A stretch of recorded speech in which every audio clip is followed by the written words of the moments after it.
I'd like to welcome Adam Ferrier.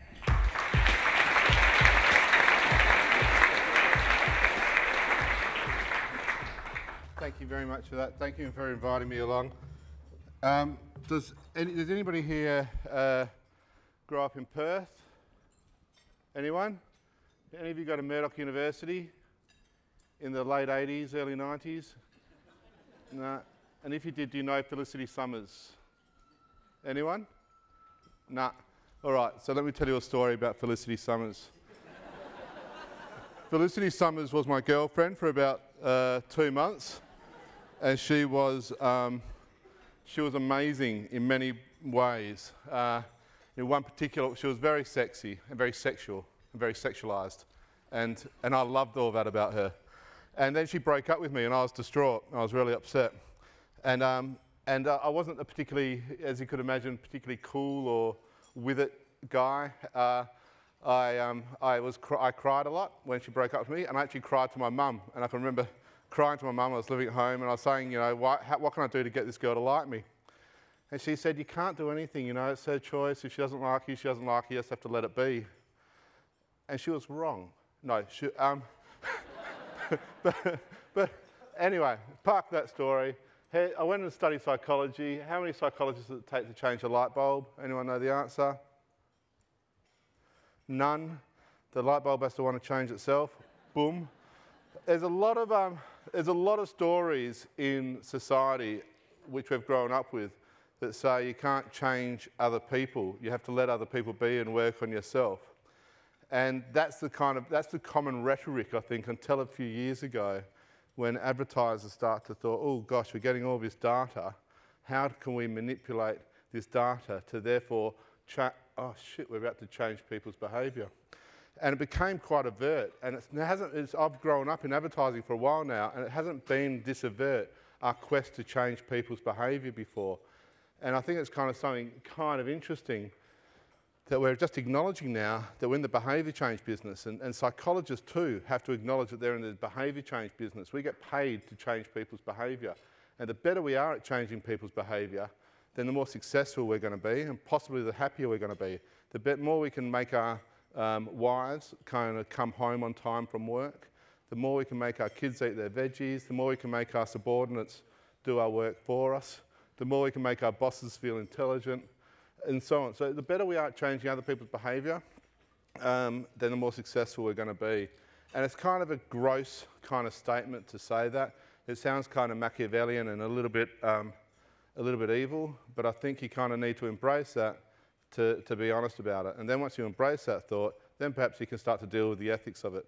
But unless you embrace it and say, right, we're in the behaviour change business, then you're not dealing with the ethics and you're putting your head in the sand. So, we're in the behaviour change business. That's a bit about me. That's my book. There's a copy of my book here. If anyone would like that, just grab it. Seriously, please feel free to grab it. Well done. Good on you.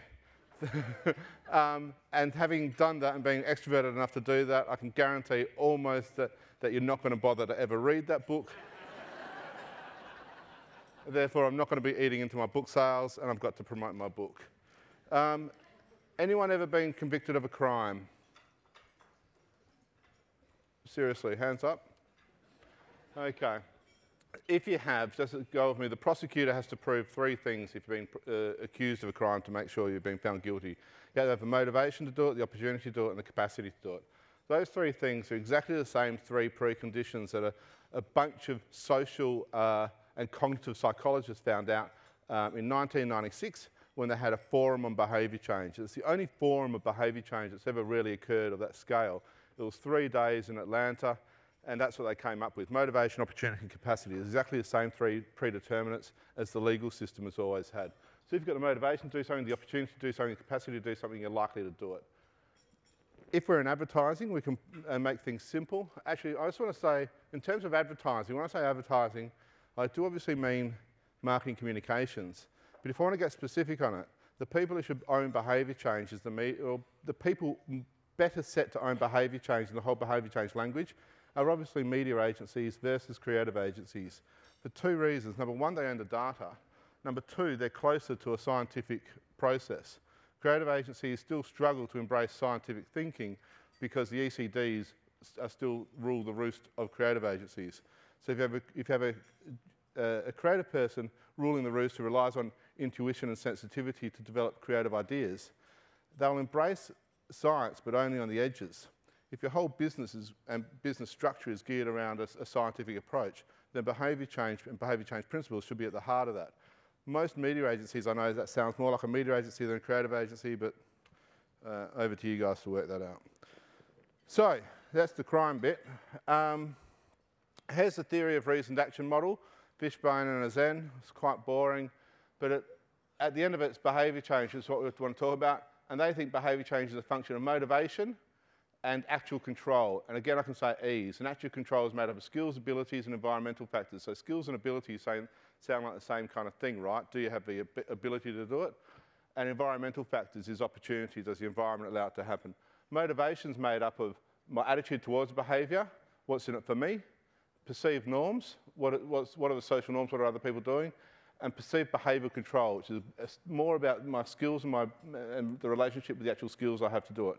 All of this is hideously boring, but it leads to something very, very simple, that behaviour change or a propensity for behaviour change is made up of motivation and ease. The more motivated you are to do something, the easier it is to do it, the more likelihood you're going to do that thing. Motivation is made up of individual incentives, what's in it for me, and social norms, and ease is made up of ability and opportunity. This is the exact model we use at Cummins & Partners. Use it at your peril. If you want to do it, they'll say, hey, isn't that what Cummins & Partners use? And you can say, yeah, but we're using it a bit differently. So just be prepared to embrace that conversation if you want to use this stuff. Put it onto an XY axis. Motivation is made up of incentives and norms. Ease is made up of ability and opportunity. Something that happens right in the top right corner is likely to happen. If you're hungry and there's an apple in front of you and you like apples, you're probably going to eat it. High motivation, high ease. Make sense? When I say that, that always reminds me of the Simpsons episode where the police guy is explaining to the town something, and he draws he's explaining something to the whole town, and he gets a blackboard, and he draws a square, and he goes, here we have a square. And then the police commissioner goes, slow down, egghead. But, but anyway, joke telling is not my forte. So if you weren't hungry and the apple was outside, would you eat the apple? No, it's ridiculous, right? You're not hungry, you're not motivated, it's not easy to get to the apple, you're not going to eat the thing. However, the interesting thing happens around motivation and ease. If you're really, really hungry and the apple's outside, are you going to go eat the apple? Maybe. Maybe not. Maybe you can't be bothered. If you're not hungry at all, but I'm insanely boring, and there's an apple right there, are you going to eat it? Maybe, just to humour yourself. So we can either change people's behaviour by increasing motivation, what we thought we were all in the game of doing for many, many years, or we can change behaviour just by making stuff easier and people will do it anyway. There's two schools of thought around behaviour change, and two schools I've been lucky enough to be exposed to. Psychology, which has always traditionally been about increasing motivation, and behavioural economics, which is really fundamentally about making things easier and trying to change behaviour without inducing incentives. So think about those two things. Motivation is about psychology, human psychology. Ease is about behavioural economics. That's probably slightly oversimplified, but it helps make it all make sense in my head. First of all, how to increase motivation using psychology. Has anyone here been to a psychologist? Can't. This is a good behaviour to normalise. Thank you. Anyone else? Yep, good. And did they lie you on a couch and get you to talk about your mother? No? Good. If they did that and a psychologist does that, they're wasting your time. The reason why they're wasting your time is insight and action are very, very distant cousins. These fundamental insights that are going to unlock human behaviour very rarely occur. I know my mum never gave me enough attention, and I know that I've subsequently compensated for that by seeking attention all the time. I've known that. I've never been able to do anything with that insight. So I think trying to find these insights and thinking that they're going to unlock some kind of behaviour is totally overrated. Finding deep, penetrating insights, totally overrated. You don't need you don't need a penetrating insight to change human behaviour. So that was never, so psychodynamic theory, psychoanalytic theory, Jungian psychology, none of that was a science, none of that proved to change anybody's behaviour. Go to a psychologist now, they'll show you a little diagram, it looks like that. Thoughts, feelings and actions lead to behaviour change. Thoughts, feelings and actions are very much intertwined. It's very hard to pull each one apart from each other. And the example I always use, if you're driving along in your car, somebody swears in front of you, what do you think to yourself? Shit, arsehole, bloody cretin did it on purpose. How does that make you feel? Angry. What's your action? Honk horn, give bird, bump into them, whatever. So thoughts, feelings, and action very heavily entwined. Same car swears in front of you. Think to yourself, gosh, they're late. I hope they're okay. How does that make you feel? It's a bit weird, I know. You wouldn't really think that, but if you did, you'd feel mildly annoyed and your actions would really keep on driving. Historically, advertisers have tried to change human behaviour by rational thoughts, and then some time ago we thought, oh, we can do it by emotional connections, which is just, again is kind of the best we had, because we had mass production followed by mass distribution followed by mass communication. So all we had was one-way methods of talking to people, and in that case, trying to persuade them by talking emotionally to them. I was going to try to talk emotionally to you, but then I thought, oh, I better, that would be weird. But you know, anyway, or rationally. Both of those are kind of outdated ways of trying to change human behaviour when we live in a fully interactive marketing communications landscape, or when everyone has a smartphone. When everyone has a smartphone, when everyone has, when 70% of all TV viewing is done with a second screen within your body, then you can always create interactive communications. You can always get people to do stuff. And so why wouldn't you, if it's a much better way to change people's behaviour? And I'll tell you why it is in a sec. Anyone know who this guy is? The fox in Aesop's Fables. Yeah. And what did he say? And what did he want? He wanted the grapes, right? And he couldn't get the grapes, and he walked away. And what did he say? Sorry? They were sour. He said, oh, the grapes are sour. So he's had to change his thoughts and feelings about the grapes to match his behaviour of walking away. So he had to post-rationalise himself, obviously. And actions change attitudes much faster than attitudes change actions. And I think this kind of principle is going to get proven over and over again in a whole lot of different disciplines. Get people to smile and they feel happier. Get people to adopt a power pose and they feel more powerful. So on and so on. Here's a great study which uses cognitive dissonance to encourage water conservation. In this particular study, they asked half the gym. They said, guys, we want to save water. Take shorter showers, please. Take shorter showers because it's good for the environment, blah, blah, blah, blah, blah. I gave them a whole lot of rational reasons why. They said to this half of the gym, guys, we want to conserve energy, conserve water. Can you please tell all your friends to conserve water and take shorter showers? Who ended up taking shorter showers? Group A? Group B? Hands up? Kind of, yeah. Group A, hands up. Group B, cool. So as soon as they told somebody else to take shorter showers, they had to change their own behaviour to reduce any kind of possible cognitive dissonance. We did a little study with a few years ago at Umbrella 360. We Save the Children. We got one group we exposed them to rational ads about Save the Children. One group we exposed them to emotional ads about Save the Children. One group we said, guys, we don't know what to say about Save the Children, write an ad for us. And one group we just got them to write puzzles. We then, complete puzzles. We then got all those people to, we asked all those people at the end of that to give money. The people who we asked to write the ad gave the most money. There's lots and lots of studies about this that lead to actions changing attitudes faster than attitude changing actions. Best way to get somebody to like you, the Benjamin Franklin effect. If you've heard me speak, you may have heard me talk about this before. Best way to get somebody to like you is to what? Ask them to do something for you. Exactly. Get them to do you a favour.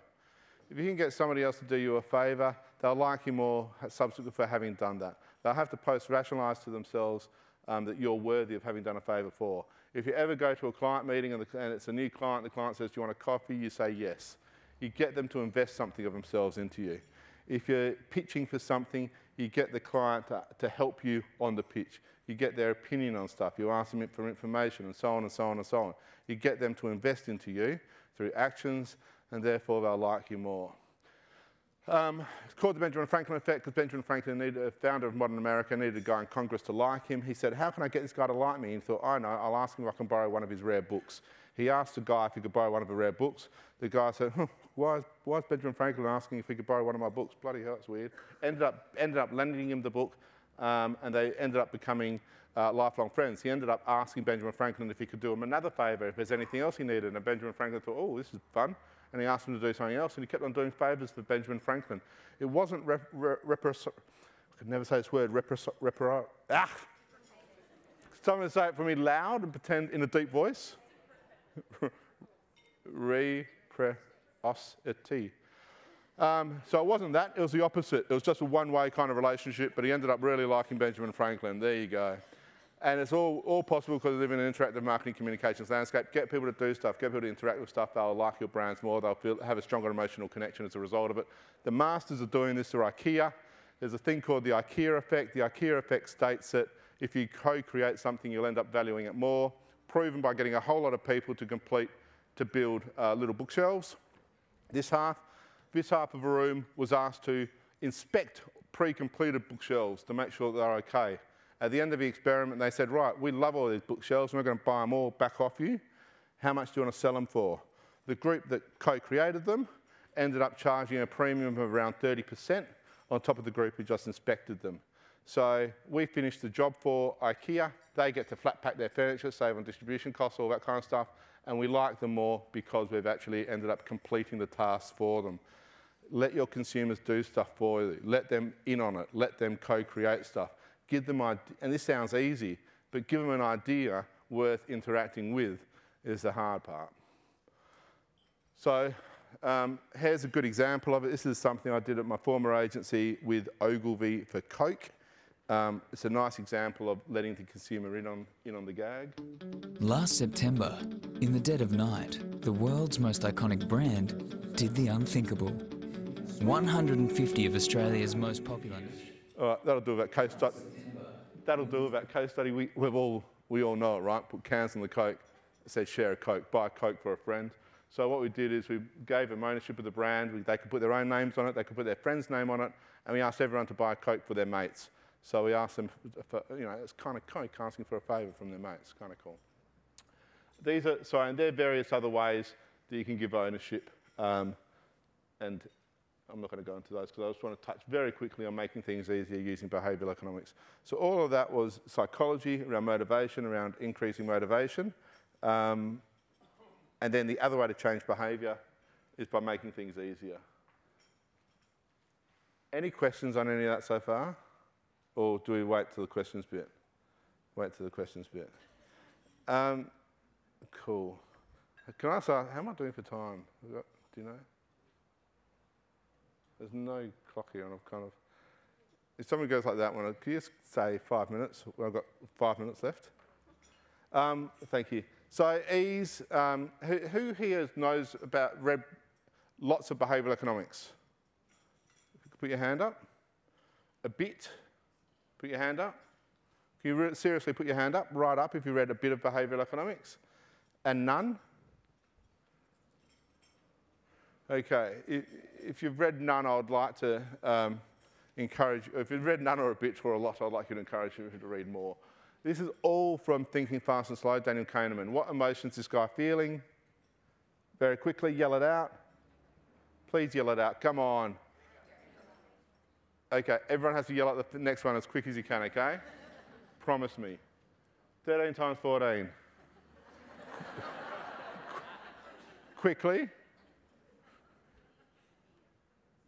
I'm not moving on until somebody yells the answer out. 182? Huh? 182. 182, thank you. Okay, so system one, fast, intuitive, quick to decide, effortless, takes in the general vibe of the thing. System two, slow, sequential, takes effort to decide. There's the two ways we think about things. On this one, nobody bothered to do this except for this maths nut over here. Everybody Everybody else has thought, bugger that, that's too hard. Somebody else will yell out the answer. You didn't even try. It's also the same reason as you kind of are drifting in and out of listening to this talk. The MFA thought it'd be great to have these kind of heavy presentations at 8 o'clock in the morning. So it is kind of, you're in system one, kind of just vaguely paying attention. Occasionally, if I say something interesting or mention the word sex or violence, you'll kind of prick your ears up and you'll pay attention for a while, and then it's, oh, just a cheap trick, and you'll go back into system one. So, brain operating system. System one has processes around 11 billion bits of information a second. It's fast and easy, eager to please, wants to engage. It's like a little puppy dog, super eager, always on. System two is processes around 40 bits of information a second. It's slow, it takes effort, it's lazy, it avoids work. So we're operating a system one all the time. That leads to a whole lot of predictive cognitive errors. So Dan Ariely wrote a book called Predictably Irrational, and these are all the different types of cognitive errors he was talking about. If you want to know what all these are, there's only one place I can find this whole list, and that's on Wikipedia. Type in cognitive errors list, and you'll find them all there. I won't talk about any of them. Probably, my favourite one is the cheerleader effect. If you're single and you want to appear better looking on dating sites or on Facebook, put your photo with 3 other friends, and people will perceive you to be better looking. So system one and system two is a bit like breathing. We can try to pay attention to it if we want, and we can kind of say, right, I'm in system two now. These are the reasons why I'm trying to do this, and so on and so on. But it's bloody hard, and you'll very quickly switch off, and you'll just go into system one or anyway. So what that means is we operate with minimal effective effort. Our brain weighs 2% of our body weight. It accounts for about 20% of our energy usage. We're born to be lazy. The less energy we expend, then the healthier we would be, according to evolutionary psychology. The less kind of fuels we have to consume. And so, we're hardwired to conserve energy as much as possible, especially with our thinking. Take this quick quiz. If you haven't seen it before, yell the answer out. If a bat and ball costs $1.10 and the bat costs $1 more than the ball, how much does the ball cost? 5 cents. Did you say 5 cents? Have you seen it before? I don't. Honestly, promise me. Because that will make you a freaky kind of dude, but it's pretty cool if you haven't seen it before. The answer is actually 5 cents. Most people will jump to 10 cents, and they'll jump to 10 cents because there's a lot of information there that says the answer is 10 cents, and we don't need to investigate something too hard to get to the answer of 10 cents. System one is overriding system two. It says, oh, it's an easy answer, let me do it. I'm an eager puppy dog, I'll jump to the answer. How many of each kind of animal did Moses take on the ark? Yell it out. We're into it. All right. So Noah had an ark. Moses didn't take shit. And again, system one is trying to override system two. We think like water. We take the path of least effort. So when we're setting up brands, create brands that appeal to system one. We reward brands that help us think less. Do MRI imaging on brands, show them their favourite brand versus a competitive brand. Their brain will light up much less when you show them their favourite brand because they don't have to think about it. So if you show them a new brand, lots of new information, have to process that. That equals effort. Not interested, thanks. I'll go to the brand I know and have bought before. We reward brands that help us think less, not more. Creates a real issue for creative agencies who are used to trying to get people to think about their brands and create imagery and stimuli and creative devices that get them to think differently about a brand. You often don't need to. You need to get them to think less about a brand and just make it the default choice, or create a category of one. Make the brand so differentiated, which is kind of, if you know about buying sharp stuff, this is a bit different to how he thinks about things. But make it so differentiated that it's in its own category and therefore there's minimal effort used. If I want to use a micro blogging service, which one do I use? Twitter. Why? There's nothing else. Right? If I want to buy a really cool smartphone and it's 5 years ago, which one do I buy? An iPhone, because there's nothing else. That example's obviously gazumped by Samsung. Humans want to operate and expend as little effort as possible. Great clock designed by behavioural economic principles called Clocky It's built on wheels. As soon as you press the snooze button, the wheels activate, it rolls off the bedside table and onto the floor and into the corner of a room. If you want to turn the snooze button off a second time, you have to get up and go and press the button. So very, very clever. How to get guys to piss in a toilet bowl. You put a picture of a dead fly in the urinal, and the guy will try to piss the dead fly down the drain. Inevitably, because it's a picture of a fly and a fly is considered dirty and it's got urine on it already because it's in the fishbowl, we feel like we're allowed to do that and kill it. So again, it's trying to design things to make it as easy as possible to do the behaviour you want. Imagine that versus a sign up above that saying, please don't urinate on the floor. We know from past experience we tend to ignore those kind of things. Great example from New Zealand, the Impulse Savings buttons from Westpac, an app you could download as soon as you press the button. $20 automatically got diverted into another account that was a savings account. I ripped off that idea last year and won $100,000 from the Bill and Melinda Gates Foundation with a thing called the ACT button. This is just a prototype, but at the end of every news article, maybe this is something I could talk to you about. At the bottom of every single news article, there's just a button there that says donate now. So you see an article, you see a story on the Philippines, latest hurricane, you want your high motivation to act. It's bloody hard to go to another website and do all that stuff. Just press a button, make it as easy as possible when people's motivation's high, and they're more likely to do that behaviour. This is just a nice, gratuitous, ridiculous video that makes it easier for guys to get pimple cream. I reckon a few of you may have seen this before, but it's just fun to wake you up.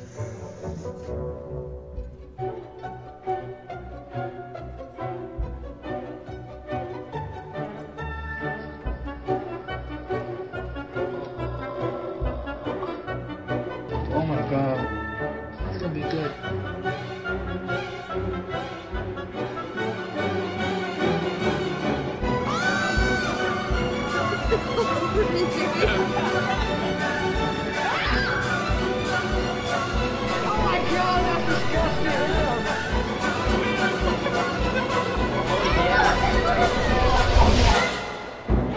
All the way to the back.